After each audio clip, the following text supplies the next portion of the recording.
The characteristic of ultraviolet is to try to unite multi-sensorial technology with food. Houston, we have a problem.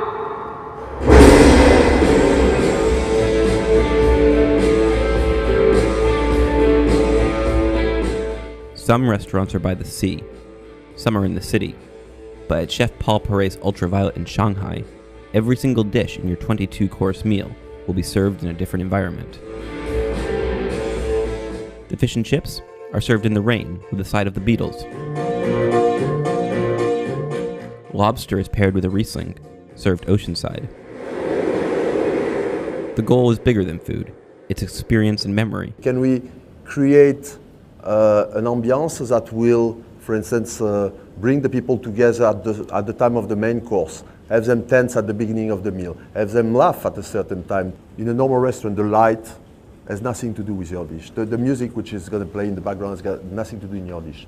In this restaurant, we have the chance to be able to control those elements. The inspiration behind Ultraviolet is simple. Chef Paul wanted to serve his guests food at the exact moment that it would taste its best.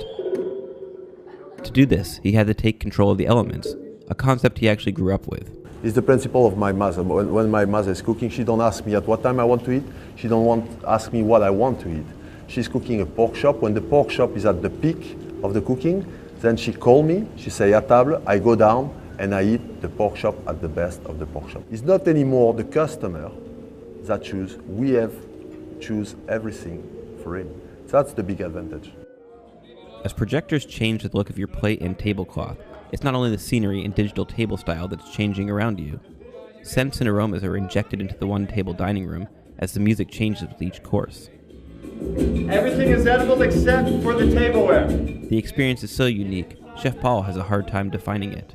Fine dining is wrong. It's wrong for this one, it's wrong for a lot of restaurants. Ultraviolet in itself is not only about talking about the food or talking about each ambiance separate, it's about experimenting the whole evening. In this restaurant, servers outnumber guests by more than 2 to 1. A control room in the kitchen allows the staff to give perfect service while not disrupting any guests.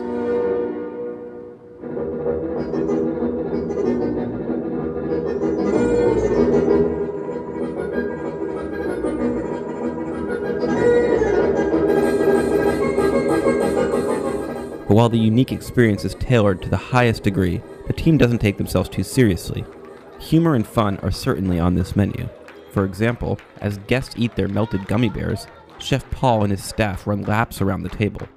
It's not that experimental, it's very playful. Being the first one in doing a project like this, the worst enemy of the project could have been the pretension. I went too late, I was talking.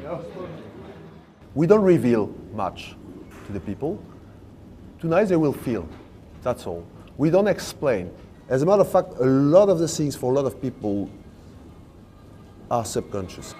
Sometimes we use some primitive technique.